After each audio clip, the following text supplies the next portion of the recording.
অবসর সুবিধার টাকা পেতে দালালের খপ্পরে না পড়ার সতর্কবার্তা। শিক্ষক কর্মচারীদের অবসর ভাতা পেতে কোনো প্রকার আর্থিক লেনদেন থেকে বিরত থাকার আহ্বান জানানো হয়েছে। একই সঙ্গে দালাল, প্রতারক এবং মধ্যস্বত্বভোগীর খপ্পরে না পড়ার জন্য সজাগ থাকতে বলা হয়। এ বিষয়ে সবার সহযোগিতা কামনা করছে কর্তৃপক্ষ। সম্প্রতি শিক্ষক ও কর্মচারী অবসর সুবিধা বোর্ডের এক নোটিশে এই তথ্য জানানো হয়।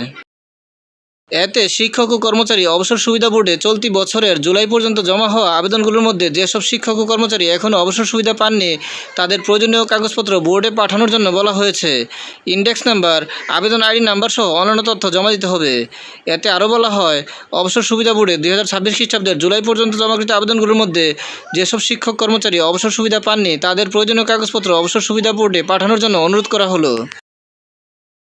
শিক্ষক কর্মচারীর ব্যাংক হিসাব সচল করে হালনাগাদ ব্যাংক স্টেটমেন্ট, শিক্ষক কর্মচারীর এনআইডি কপি, শিক্ষক কর্মচারীর নিজ এনআইডি দিয়ে রেজিস্ট্রেশনকৃত মোবাইল নাম্বার, মৃত্যুজনিত আবেদনের ক্ষেত্রে অনলাইন মৃত্যু সনদ, 300 টাকার নন জুডিশিয়াল স্ট্যাম্পে ক্ষমতা হস্তান্তরপত্র, ওয়ারিশ সনদ, নমিনির ব্যাংক হিসাব সচল করে হালনাগাদ ব্যাংক স্টেটমেন্ট, নমিনির এনআইডি ও নমিনির নিজ এনআইডি দিয়ে রেজিস্ট্রেশনকৃত মোবাইল নাম্বার, ইন্ডেক্স নাম্বার, আবেদন আইডি নাম্বার এবং জমার তারিখ উল্লেখ করতে হবে।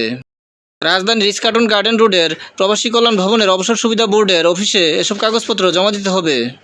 স্কুলের শিক্ষকদের 1415 ও 1421, কলেজ ও কারিগরি শিক্ষকদের 1416 ও 1421, মাদ্রাসার জন্য 1413 ও 1421 নম্বর কক্ষে কাগজপত্র জমা দিতে হবে। ভিডিওটি ভালো লাগলে লাইক, কমেন্ট ও শেয়ার করে দিবেন এবং চ্যানেলটি সাবস্ক্রাইব করে পাশে থাকার অনুরোধ জানিয়ে সকলের সুস্বাস্থ্য কামনা করে এখানেই শেষ করছি। আসসালামু আলাইকুম।